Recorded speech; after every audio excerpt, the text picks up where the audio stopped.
There was a young man living in a village who struggled with constantly thinking about his past bad memories and couldn't stop himself from overthinking.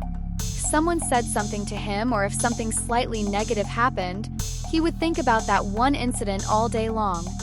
That thought would keep circling in his mind all the time.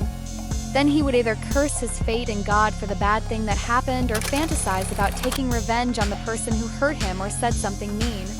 Because of this habit of overthinking, he neither had good relationships with people nor could he focus on any task properly.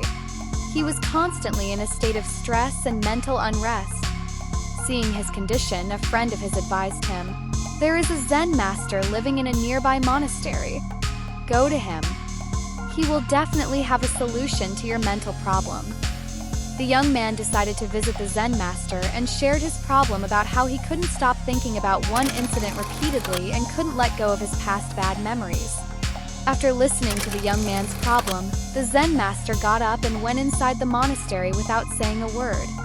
This seemed odd to the young man, but he stayed there and waited.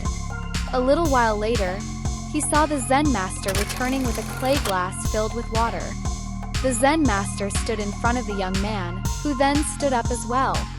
The Zen master asked, "Tell me, how much do you think this glass weighs?" The young man replied, "I can't give you an exact number, but the glass is quite light." The Zen master, with a serious expression, asked, "If I hold this glass like this for a short while, what do you think will happen?" The young man said, "Nothing much will happen." The Zen master then asked, "What if I hold this glass in the same position for an hour?" "Your hand will start to hurt," replied the young man. The Zen master then asked, "And what if I hold this glass in the same way for the whole day?" The young man replied, "Your hand would start to ache terribly, might even go numb, and your muscles could become severely strained. It could even get paralyzed." The Zen master smiled and said, "Exactly. But did the weight of the glass change at all during this time?" The young man replied, "No, the weight didn't change." "So why did my hands start to hurt and my muscles strain?" asked the Zen master. "Because you held it for too long," the young man responded. The Zen master asked, "So how do I relieve this pain?" The young man answered, "Just put the glass down." The Zen master said, "Exactly. And that's how it is with the troubles in our lives. Hold on to them for a little while and you'll feel like everything is fine. Think about them for a bit longer and they start to hurt. And if you keep holding on to them, they'll drive you crazy and make you feel paralyzed, unable to do anything else." Pointing to the young man, the Zen master said, "It's important to reflect on the past mistakes and incidents of your life, but what's even more important is to learn from them and move forward.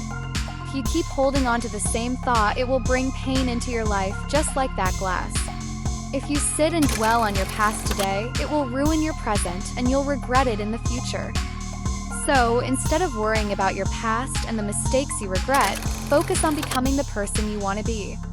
Try not to make the same mistakes in the future for which you might regret it later. Stop worrying and focus on your actions today, because worry only leads to sorrow. So friends, let's learn to let go of our worries and live a more peaceful life.